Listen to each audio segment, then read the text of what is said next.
Olá, o meu nome é Antônio Sampaio, eu sou pastor auxiliar na segunda Igreja Presbiteriana Renovada de Maringá e com muita alegria eu trago a segunda parte da introdução das cartas pastorais, com muita alegria, como eu já disse. Nós falamos um pouco a respeito de alguns desses temas da ementa e eu quero continuar falando me aprofundando um pouco mais em outros temas e falar para vocês alguns outros que nós ainda não abordamos. Nós já falamos sobre a origem do nome, também falei um pouco sobre o contexto histórico, vou falar mais um pouco nesta aula. Falei um pouco também sobre o escritor, sobre a data, destinatários das cartas e também as igrejas que eles pastoreavam, sobre os objetivos das pastorais. Vou falar também hoje sobre a relevância das pastorais. Falei sobre a divisão dos capítulos das pastorais e hoje eu quero também falar um pouquinho sobre a teologia das pastorais, algumas considerações importantes e depois partir para as referências. Paulo e o Novo Testamento. O apóstolo Paulo, como você já sabe, ele é a figura central no Novo Testamento. Como você vê aqui no slide, dos 27 livros ou escritos do Novo Testamento, o apóstolo Paulo acabou escrevendo 13 deles. Romanos, 1 e 2 Coríntios, Gálatas, Efésios, Filipenses, Colossenses, 1 e 2 Tessalonicenses, 1 e 2 Timóteo, Tito e também Filemão. Só para você ter um pouco da noção do peso da vida do apóstolo Paulo em todo o Novo Testamento. Eu também já trouxe esse informativo das pastorais, mostrando para você o autor destas cartas, que foi o apóstolo Paulo. Não há discussão acerca disso, a não ser da parte dos liberais, e eu não vou entrar nessa questão. E também a respeito da data da escrita, e disse também que é um campo muito difícil de ser explorado em todo o Novo Testamento, porque é muito difícil precisar datas, haja visto que os escritores do Novo Testamento não estavam preocupados primordialmente com datas. E também o local da escrita, Macedônia e também Roma, Macedônia para 1 Timóteo e Tito, e Roma para 2 Timóteo, que foi a carta que Paulo escreveu pouco antes do seu martírio. Falei também sobre o propósito, que era proporcionar diretrizes para a administração da igreja, no caso de 1 Timóteo. 2 Timóteo, dizer a Timóteo o que fazer no interesse da sã doutrina, ministrar diretrizes para a promoção do espírito de santificação, no caso de Tito. Eu peguei essas definições do comentarista William Hendrickson, que é um comentarista que eu gosto bastante.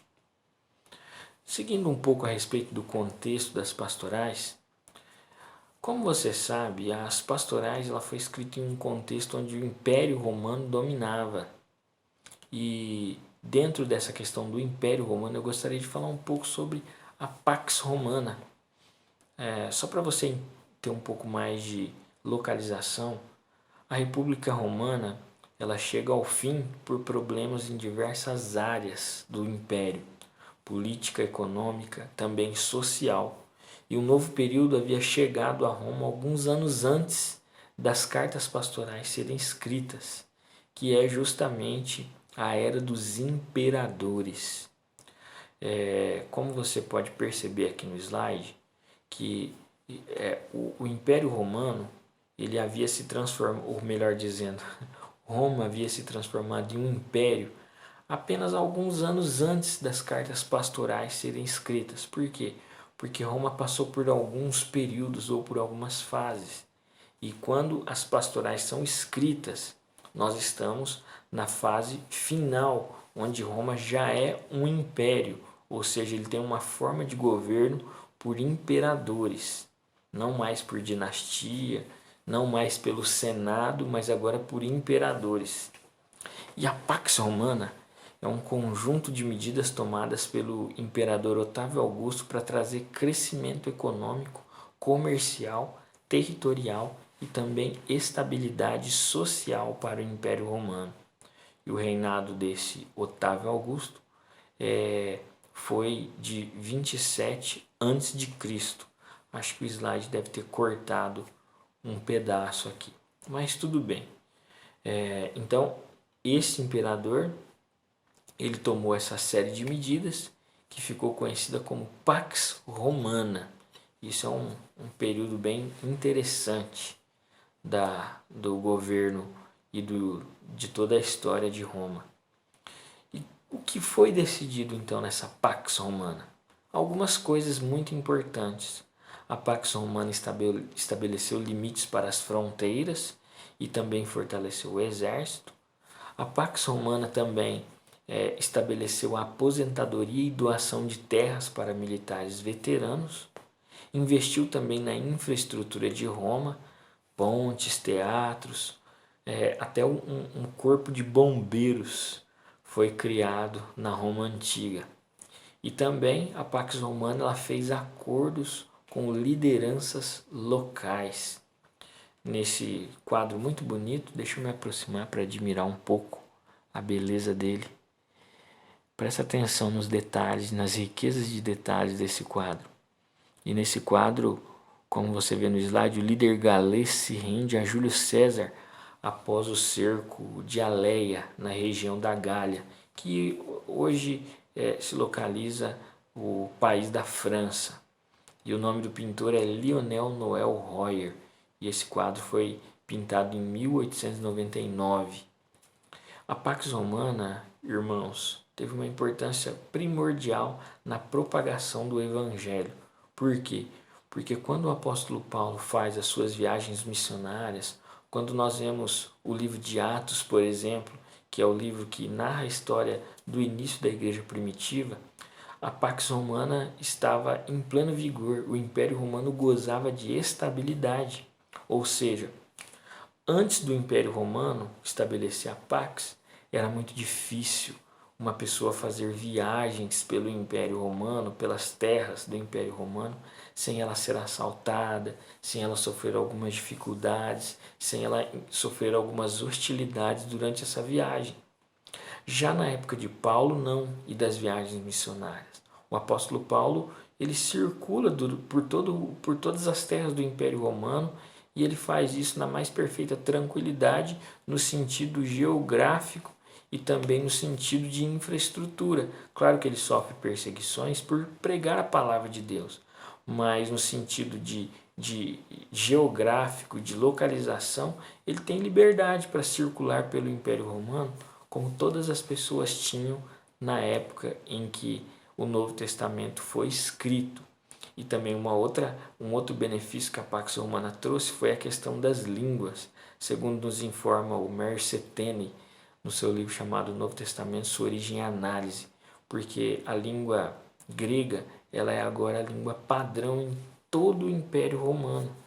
E isso facilita também, porque as cartas do Novo Testamento são escritas em grego. O grego é a língua dominante. Então, o apóstolo Paulo também se aproveitou disso, além da questão geográfica, e começa então a fazer as suas viagens missionárias.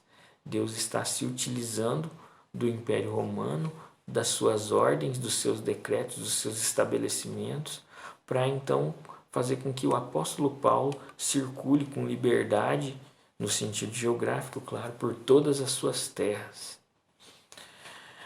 Um outro fator importante das pastorais é o Nero, esse terrível imperador, um dos mais conhecidos. O reinado de Nero está associado à tirania, extravagâncias e também atrocidades contra os cristãos. Ele matou a sua mãe, ele matou o seu meio-irmão, porque ele desconfiou do seu meio-irmão a respeito de alguma tramóia contra ele. Ele provavelmente era um cara muito paranoico, Nero. E ele também martirizou muitos e muitos cristãos, inclusive alguns dos apóstolos Pedro e Paulo, por exemplo.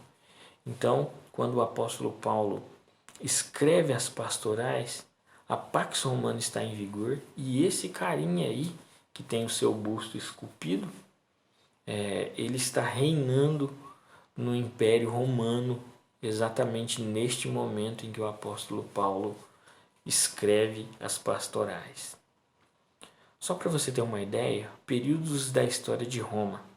A monarquia romana vai de 753 a 510 a.C. A República Romana vai de 510 até 27 a.C. E o Império Romano vai de 27 a.C. até 476 d.C., quando os bárbaros começam então a invadir o Império Romano, e o Império Romano do Ocidente acaba ruindo, acaba caindo mediante todo o empenho dos bárbaros vindos do leste europeu, e eles acabam conseguindo conquistar as terras do Império Romano. Esse período que nós estamos aqui na nossa aula é o período do Império Romano. A República Romana já tinha acabado, porque durante esse período da República Romana, o Senado, que era o corpo de pessoas que governava Roma, ele tinha se enfraquecido, perdeu o prestígio, perdeu o respeito. Então, a história se movimenta em favor do Império Romano ser instaurado, e é justamente isso que acontece. Vai aí um período de praticamente 500 e alguma coisa anos. Esse período do Império Romano foi o período em que o Império Romano conseguiu se expandir mais. É também o período dos gladiadores e é também o período da Pax Romana. Também é o período do nascimento, morte e ressurreição de Jesus, e é também, na sua fase final, a confecção e o cânon, principalmente, do Novo Testamento. Só para você ter uma ideia da localização histórica. Nós estamos tratando do terceiro período. Tudo que nós iremos falar aqui, tudo que eu irei falar está no terceiro período. Eu quero falar com você agora a respeito da biografia desse amado Timóteo, uma passagem muito conhecida do amado Timóteo. Quem era, afinal de contas, esse Timóteo? Esse rapaz que foi, de certa forma, alvo das bênçãos de Deus e também gozou de um carinho muito especial da parte do apóstolo Paulo. Esse quadro que você observa é Timóteo e a sua avó. Timóteo está ali provavelmente meditando nas Sagradas Escrituras. Olha só que interessante, muito bom, muito bonito esse quadro. Timóteo era filho de pai grego e mãe judia, e eles provavelmente se converteram ao Evangelho durante a segunda viagem missionária do apóstolo Paulo. Irmãos, veja bem, tem muitas referências aqui bíblicas, muitas, algumas dezenas delas, e por causa da questão do tempo, eu já li essas referências, e por causa da questão do tempo, eu vou deixar para você que vai poder pausar esse vídeo, para você fazer isso na sua casa com mais calma, para que o vídeo não fique um pouco delongado. Então, a tarefinha de conferir as referências vai ficar aí por sua conta, tá bom? Então eu espero que você faça isso. E o Timóteo provavelmente recebeu instrução espiritual quando ainda era criança. Você se lembra da passagem em que o apóstolo Paulo fala a respeito disso? Está lá em 2 Timóteo capítulo 3, versículos 14 e 15. Fala a respeito da mãe Eunice e da avó Lloyd de Paulo, e que ele sabe as Sagradas Escrituras desde a sua mais tenra idade, da sua infância. O apóstolo Paulo também achou por bem circuncidar o jovem Timóteo. Por quê? Por causa da questão da rejeição dos judeus, porque o Timóteo provavelmente não teria acesso aos círculos judaicos e judaizantes se ele não fosse circuncidado. Por isso o apóstolo Paulo preferiu, e o Timóteo imediatamente concordou, preferiu circuncidar este jovem obreiro. Timóteo também recebeu oração dos líderes com imposição de mãos, algo muito característico no Novo Testamento. Está lá em 1 Timóteo 4,14 e também 2 Timóteo 1,6. Timóteo é citado por Paulo em 1 Tessalonicenses 3,6, em Filemão 1,1, em Romanos 16, 21, dentre outros livros e outras citações.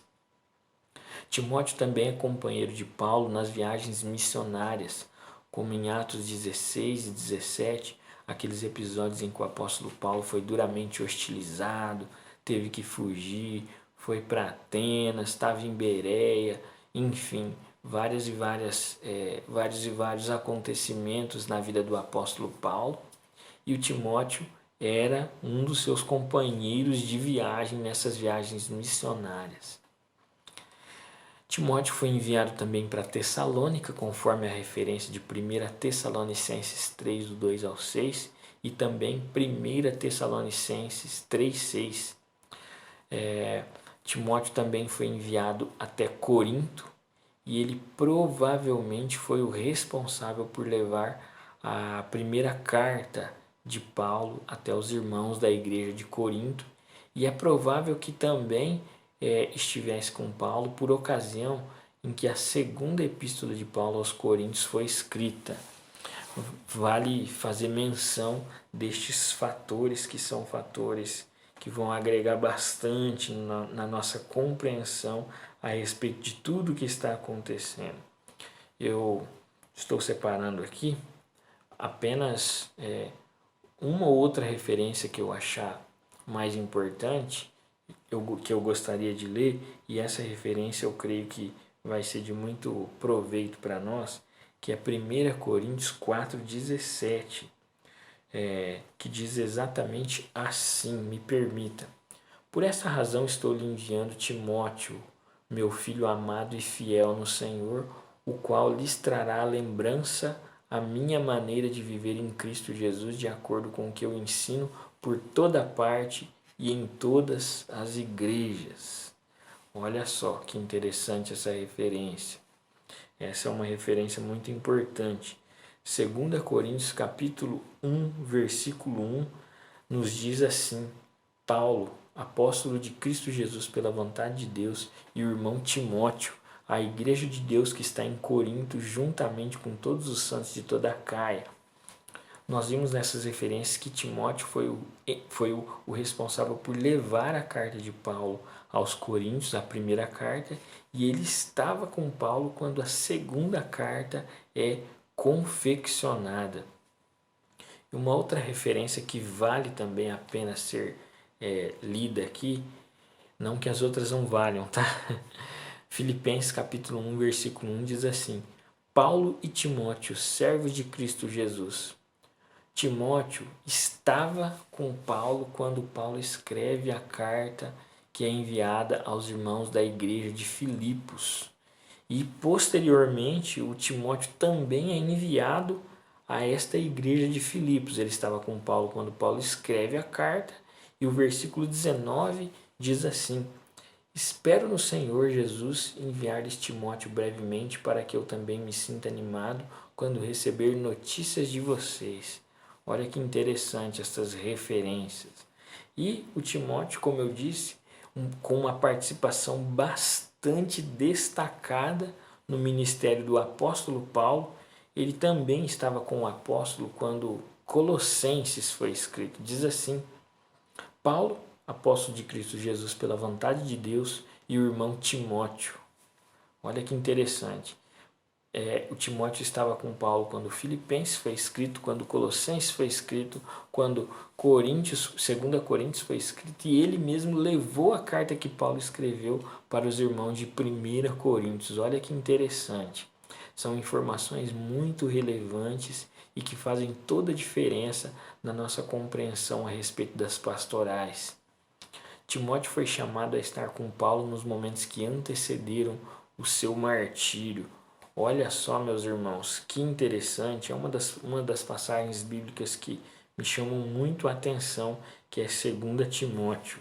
Diz assim o versículo 9: Procura vir ter comigo depressa, pois Demas, amando este mundo, abandonou-me e foi para Tessalônica, Crescente para a Galácia e Tito para a Dalmácia. O apóstolo Paulo pede para que Timóteo esteja com ele depressa. O apóstolo provavelmente sabia que o seu martírio, ou o dia do seu aperfeiçoamento no Senhor, uma expressão usada na igreja primitiva e pelos pais da igreja, estava próximo.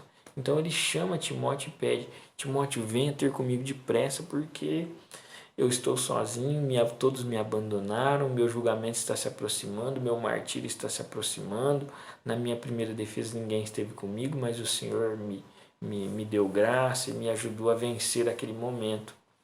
Então, o apóstolo Paulo escreve esta carta a Timóteo, chamando o jovem pastor a estar com ele naquele momento. O Timóteo também foi o pastor da igreja da cidade de Éfeso. Daqui a pouquinho nós veremos um pouco mais sobre esta importante igreja, que é a igreja de Éfeso, a cidade de Éfeso, melhor dizendo. Mas o apóstolo Paulo, então, provavelmente é quem designa Timóteo para ser o pastor desta igreja de Éfeso, como você acompanha aí no slide. O versículo 3 de 1 Timóteo diz exatamente assim. 1 Timóteo 1,3 diz assim: partindo eu para a Macedônia, roguei-lhe que permanecesse em Éfeso, para ordenar a certas pessoas que não mais ensinassem doutrinas falsas. Olha que interessante. O apóstolo Paulo deixa Timóteo em Éfeso e parte então para seguir a obra missionária em outras localidades, em outros lugares. O apóstolo Paulo diz aqui que vai para Macedônia, então deixa o Timóteo na cidade de Éfeso. Também uma outra referência importante que está em 2 Timóteo 1,18 diz exatamente assim: conceda-lhe o Senhor que naquele dia encontre misericórdia da parte do Senhor. Você sabe muito bem quantos serviços ele me prestou em Éfeso. Olha que interessante também o apóstolo Paulo ratificando que Timóteo está neste momento na cidade de Éfeso ou na igreja de Éfeso. Então são informações que são muito relevantes, e as outras referências você vai conferindo aí na sua casa, que vão servir também para o seu crescimento e edificação. Essas ruínas que você acompanha são ruínas da antiga cidade de Éfeso.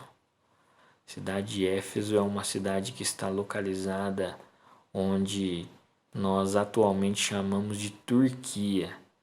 É uma igreja muito importante. A Éfeso, você sabe que é uma das 7 igrejas do Apocalipse, e Éfeso, junto com todas as outras cidades, estão localizadas exatamente no território da atual Turquia, junto com todas as outras igrejas a quem Jesus então pede para João escrever aquelas instruções. Essas ruínas são as ruínas da cidade de Éfeso. A cidade de Éfeso era o maior centro comercial da Ásia Menor. Era uma cidade muito próspera financeiramente. E a cidade de Éfeso era a 5ª maior cidade do Império Romano, com cerca de 500 mil habitantes. Não era brincadeira, não era pouca coisa. Acho que você já sabe por que do título Salve Diana dos Efésios, né? Você já deve imaginar. Esta escultura que você vê é uma escultura da deusa Diana.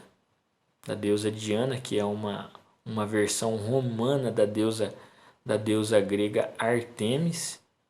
E era uma cidade que era filosoficamente muito avançada e culturalmente também muito avançada.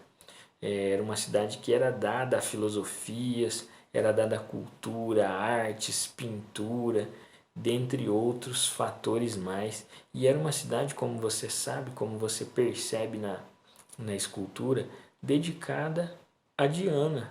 A Diana, que era a deusa mãe, ou como diriam aqui no Brasil, a padroeira da cidade de Éfeso. Atos capítulo 19, versículo 24, diz assim: um ourive chamado Demétrio, que fazia miniaturas de prata no templo de Ártemis, que era Diana, como eu já acabei de explicar, e que dava muito lucro aos artífices.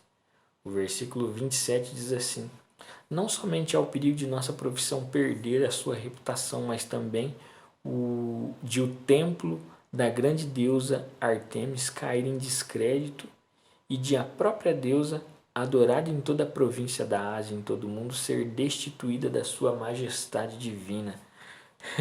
Coitada da Diana, ela precisava de ajuda. Ela precisava de ajuda para manter a sua divindade. Na verdade, nós percebemos aqui um ideal capitalista. O rapazinho que fazia as esculturas, as imagens da Diana, estava com medo de perder a sua profissão. E aí ele vai lá e joga a Diana no bojo e diz que talvez ela seria destituída e que ela perderia então o seu crédito. Olha que interessante. O versículo 34 do texto lido, você percebe que no versículo 30, Paulo tentou se apresentar para a multidão para discursar, mas não permitiram ele dar as suas caras naquele momento. E o versículo 34 do texto diz assim: mas quando ficaram sabendo que ele era judeu, todos gritaram a uma só voz durante cerca de 2 horas. Grande é a Artemis, ou dependendo da sua versão, grande é a Diana dos Efésios. Irmãos, eles gritaram por cerca de 2 horas: salve Diana dos Efésios, salve Diana dos Efésios.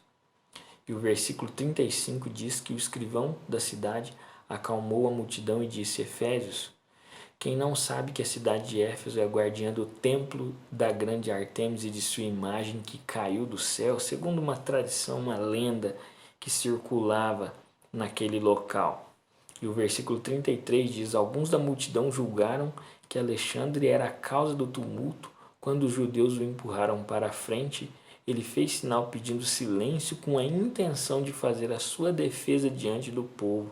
E foi aí então que o povo começou a gritar: salve Diana dos Efésios, por cerca de 2 horas. Você imagina o tamanho da devoção dessa cidade para com a deusa Diana? Era uma devoção muito grande mesmo.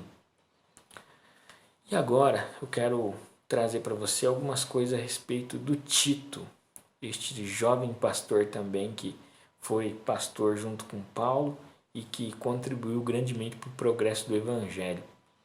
Ele era um dos importantes líderes da igreja do primeiro século e companheiro do apóstolo Paulo e seu filho na fé. A carta que Paulo escreve a Tito diz exatamente isso. Tito capítulo 1, versículo 4 diz assim: a Tito, meu verdadeiro filho, em nossa fé comum, graça e paz da parte de Deus Pai e de Jesus Cristo. Olha só, Paulo se identifica e Paulo agora mostra que Tito é seu filho na fé. Paulo e Tito têm uma ligação muito interessante. Tito é também enviado por Paulo para cumprir uma missão na igreja de Corinto. Isso está muito claro para nós em 2 Coríntios 8,16 e 2 Coríntios 12,18, que fala a respeito da missão que Tito deveria cumprir lá na cidade de Corinto.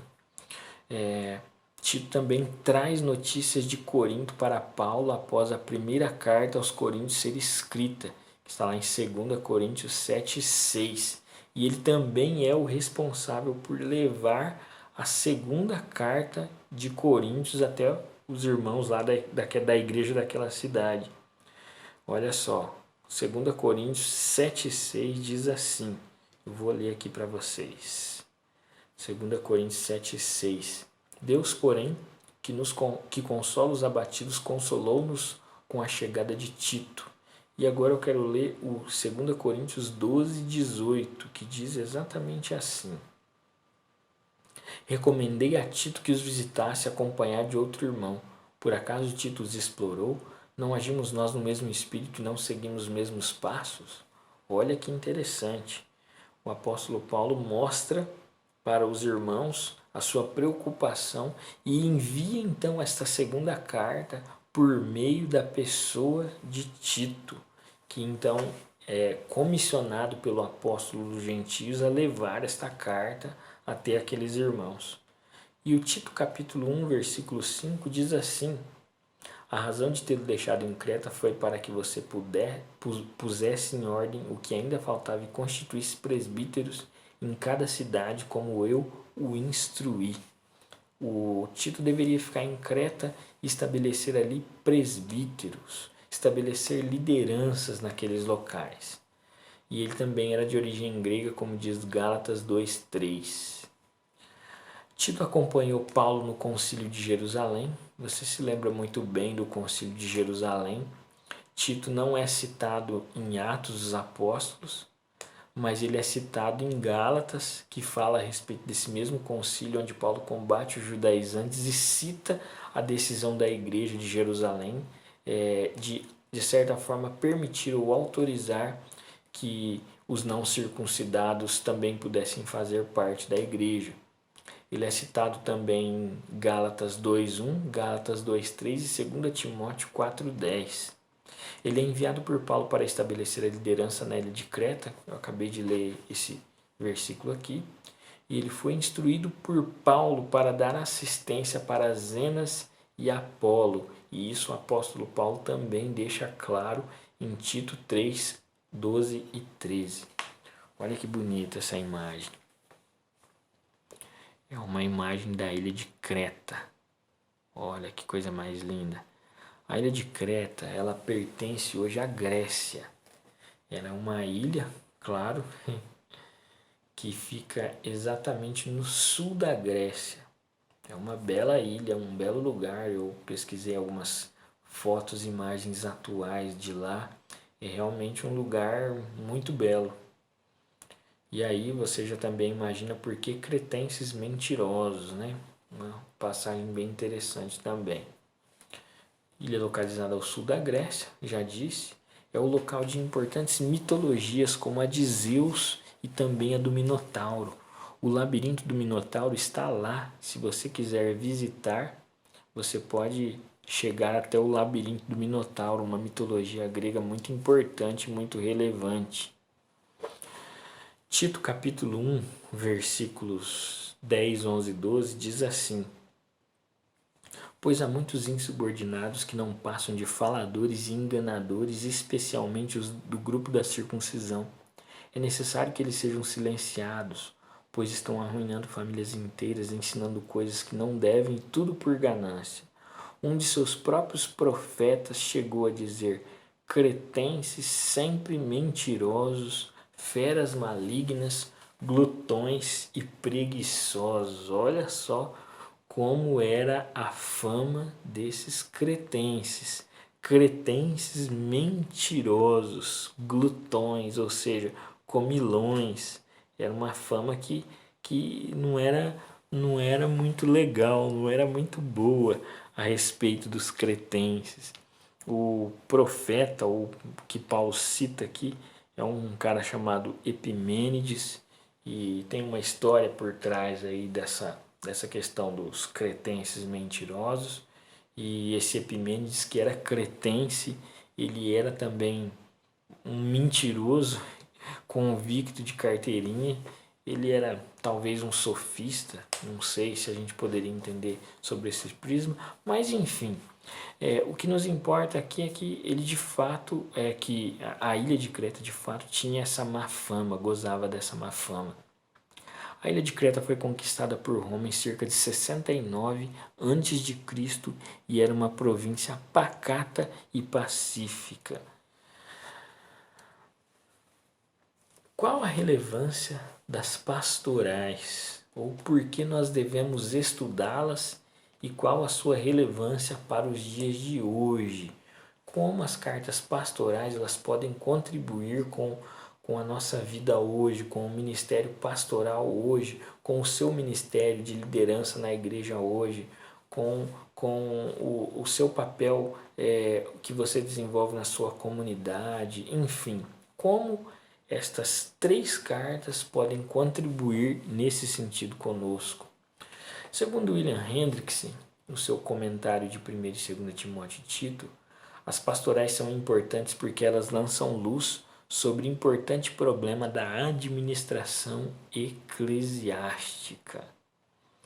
E também Você sabe que o apóstolo Paulo escreve e ele, na verdade, comissiona esses dois jovens pastores para estarem nesses locais para resolverem problemas.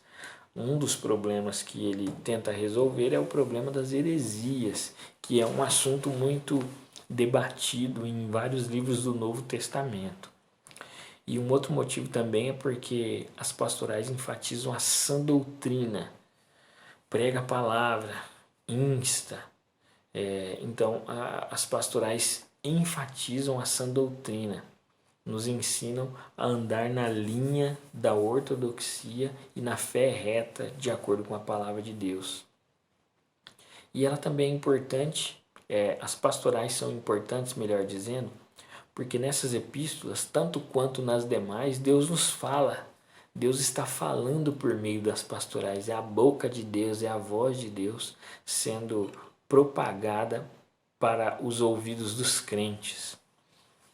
O Hernandes Dias Lopes, no seu comentário de Tito e Filemão, é um comentário de Tito e Filemão, porque ele comenta 1 e 2 Timóteo, depois nesse volume ele comenta Tito e Filemão, mas ele abrange também um pouco das pastorais, do assunto das pastorais.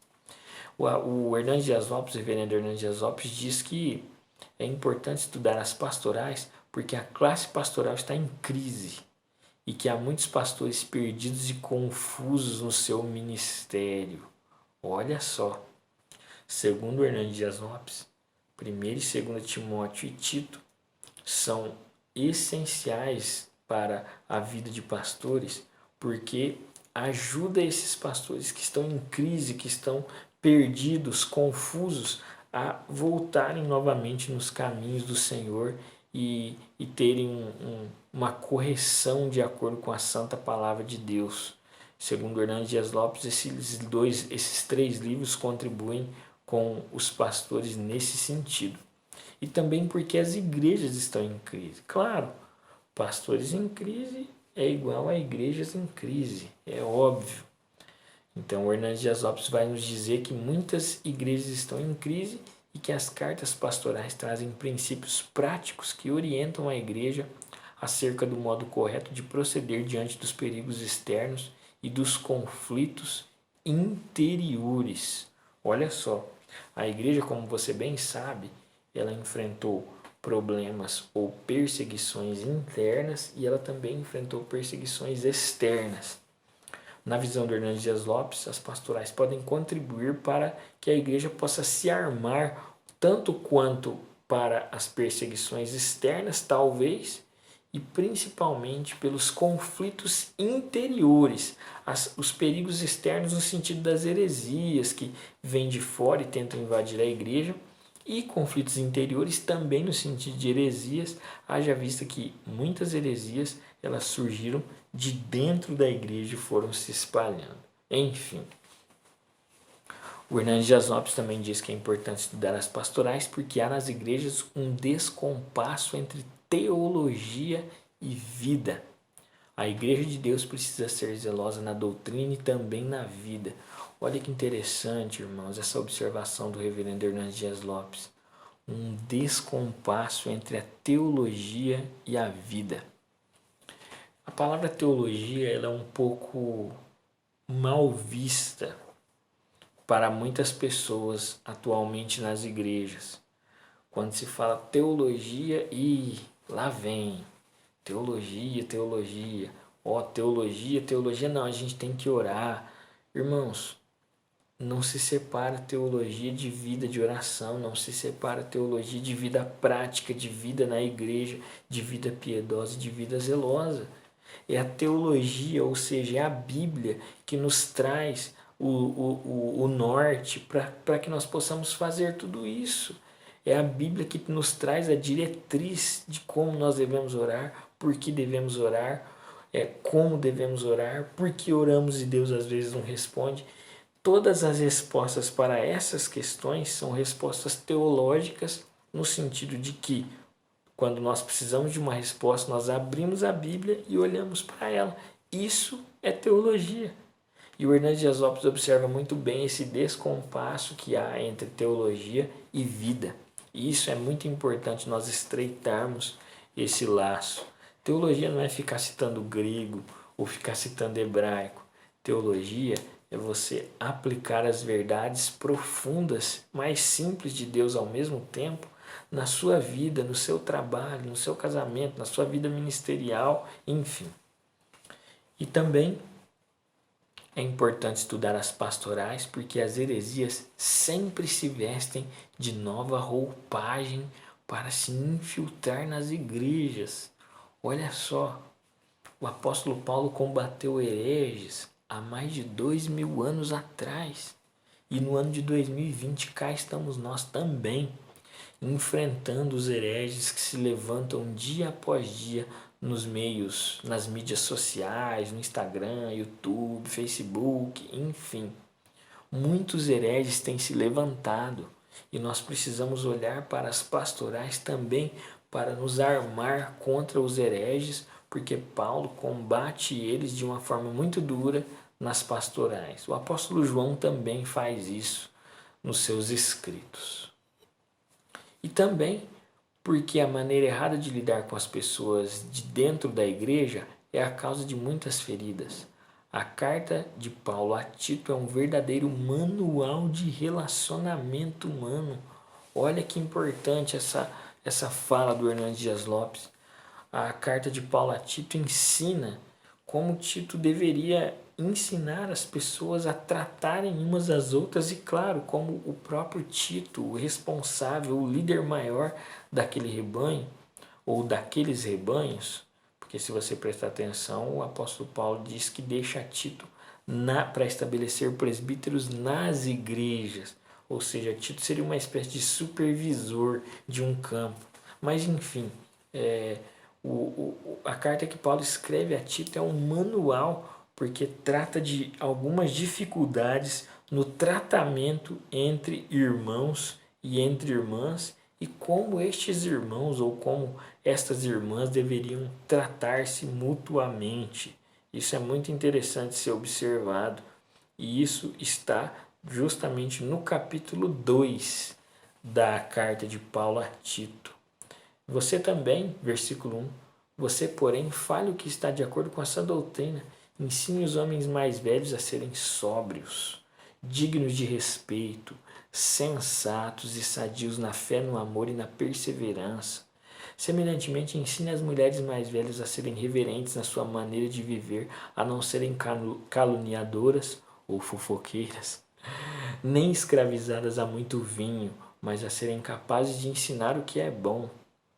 Assim poderão orientar as mulheres mais jovens a amarem seus maridos e seus filhos, a serem prudentes, puras e a estarem ocupadas em casa. Muito importante. E o versículo 6 ele diz, da mesma maneira, encoraje os jovens a serem prudentes. Então você vê aqui qual a importância ou a relevância de estudarmos as pastorais, porque as pastorais são um manual de relacionamento humano. Muito interessante isso. Comentário Vida Nova, de 1 e 2 Timóteo e Tito, diz que em todas as 3 cartas o escritor está grandemente preocupado com os hereges, conforme os considera, que vão mercadejando uma mensagem distinta e oposta ao evangelho verdadeiro e que semeiam contendas e dissensão e levam vidas moralmente questionáveis, porque elas lançam luz sobre o importante problema da administração eclesiástica. Tinha comentado alguma coisa sobre isso há pouco também.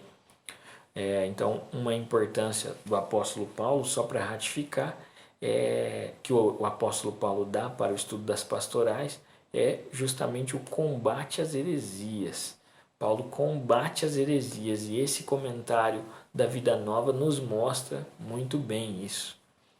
E a característica da heresia, mais óbvia da heresia em 1 e 2 Timóteo e Tito, seria uma combinação de ingredientes judaicos e gnósticos. Está lá na página 20 desse comentário e tem aí algumas referências em que a heresia combatida ela é exposta de uma maneira não muito clara, mas tem aí alguns versículos que mostram a respeito dos judaizantes e também tem alguns versículos que nos mostram a respeito de alguns prováveis ou possíveis gnósticos também. Tito 1,10 diz assim: pois há muitos insubordinados que não passam de faladores enganadores, especialmente os do grupo da circuncisão. Então, tem algumas referências que mostram o grupo da circuncisão e algumas referências que mostram também acerca de alguns gnósticos. Eu queria ler também essa outra referência de 1 Timóteo 6,20, só para os irmãos entenderem um pouco mais a respeito do que eu estou falando. Diz assim: Timóteo, guarde o que foi confiado, e evite conversas profanas e as ideias contraditórias do que é falsamente chamado conhecimento. Professando, alguns desviaram-se da fé. A graça seja com você. A palavra conhecimento do grego é gnosko, que é justamente a etimologia da palavra gnosticismo. A palavra gnosticismo vem de gnosko, que é conhecimento. Então, o apóstolo Paulo adverte Timóteo a tomar cuidado com o pessoal do gnosticismo, o pessoal que acha que Deus salva por meio do conhecimento, por meio de conhecimento transmitido, enfim, que é a inteligência, né? Nós temos aí algumas seitas no nosso dia, nos nossos dias, que lembram bastante o gnosticismo. É só você procurar um pouco, pensar, procurar na internet e pensar que você vai encontrar várias delas. Claro, como eu disse há pouco, uma roupagem nova, porque, afinal de contas, né, algumas coisas precisam se contextualizar. Então, o apóstolo Paulo combate as heresias e, como eu acabei de ler, uma característica das heresias combatidas nas pastorais é que são ingredientes, são pitadas gnósticas e judaicas. Não é muito claro, os comentaristas concordam nisso. Não está absolutamente claro quais são as heresias que estão sendo combatidas. Como, por exemplo, em João, que João escreve de uma maneira diferente, ele vive em um período um pouco mais avançado, onde as heresias já ganharam nome, endereço, telefone, tem e-mail, então João consegue escrever de uma maneira mais direta, mas os comentaristas, praticamente todos os que eu consultei, concordam a respeito da falta de maiores referências ou referências mais diretas acerca de quem Paulo está combatendo. Se você olhar para a história da igreja ou a história da teologia, você vai perceber que nessa época, 50, 60, até 70 depois de Cristo, as heresias ainda estavam engatinhando e depois é que elas vão ganhar mais corpo e vão conseguir ganhar mais adeptos. Mas elas já estavam dando trabalho aqui na época que Paulo escreve as pastorais, tá? Além de Timóteo e Tito, tá aí uma citação do Roy Zuck, Teologia do Novo Testamento. O núcleo teológico das pastorais é a necessidade de defender a fé contra os encorajadores de erros prejudiciais. Ao estudar as pastorais, devemos perceber seu propósito prático em tratar dos problemas enfrentados no fortalecimento de igrejas jovens. O caráter prático, segundo Roy Zuck, é muito enfatizado aqui em 1 e 2 Timóteo e Tito. Por quê? Porque são conselhos diretos, são conselhos muito claros. Olha, Tito, ensina isso, ensina aquilo, ensina para os irmãos mais velhos isso, ensina para as mulheres isso, para os jovens isso. São conselhos muito práticos, muito diretos que o apóstolo Paulo dá a estes 3 jovens pastores. E segundo o Zuck, o núcleo teológico das pastorais é justamente essa necessidade de defender a fé contra os encorajadores dos erros prejudiciais. Então, o cerne da teologia das cartas pastorais, ou seja, o que está em jogo na teologia das pastorais, é esta necessidade de defesa e contra as heresias, e por isso esses conselhos tão práticos e tão diretos para que os irmãos dessas igrejas evitassem de cair ou de cometer tais erros. Então o Zucchi vai nos dizer isso.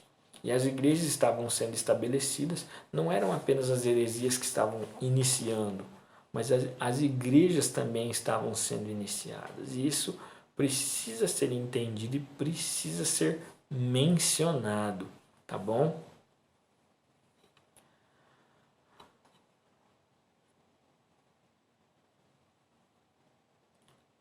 Desculpa, aqui. Eu quero encerrar, antes de ler para vocês as referências, de dizer que você precisa estudar a teologia das cartas pastorais, a história das cartas pastorais e principalmente ler as cartas pastorais. Você sabe que não é uma análise versículo por versículo das pastorais, mas foi apenas uma introdução. Mas com essa introdução eu quero que você seja despertado a investigar mais, a pesquisar mais, a se envolver mais com as pastorais. E eu tenho certeza que Deus fará grandes coisas na sua vida e abençoará muito a sua vida e o seu ministério e a sua família por meio dessas cartas, tá bom? Qualquer dúvida pode me mandar mensagem, me perguntar, que eu estou à disposição para sanar respectivas dúvidas a respeito das cartas pastorais. O que eu usei foi William Hendrickson, comentário do Novo Testamento, 1 e 2 Timóteo, o John Kelly, comentário também de 1 e 2 Timóteo, Hernandes Dias Lopes, comentário de Tito e Filemão, Mary Setene, que é o Novo Testamento, sua origem e análise, e também o Roy Zucchi, que é a teologia do Novo Testamento. Gente, estudem as pastorais, leiam as pastorais. Se você quer ser um pastor, você precisa estudar as pastorais. Se você quer ser um presbítero, precisa estudar as pastorais. Quer ser um diácono, precisa ler e estudar as pastorais. Quer ser um líder de louvor de jovens, de irmãs, precisa estudar e ler as pastorais. Como eu disse, eu abrangi alguns temas que eu entendi serem relevantes, mas eu suprimi muitas coisas daqui. Nós poderíamos estudar as pastorais do ponto de vista de liderança. Não é o foco do nosso caso hoje, mas elas poderiam também serem olhadas sobre esse prisma. O líder Paulo e os seus liderados. Como um líder precisa tratar os seus liderados. Como os liderados precisam responder ao tratamento dos seus líderes ou do seu líder. Então são muitas coisas que poderiam ser abrangidas, mas claro, eu optei, melhor dizendo, por colocar tudo isso que vos falei. Espero que vocês tenham sido abençoados. Deus abençoe, fiquem na paz de Cristo.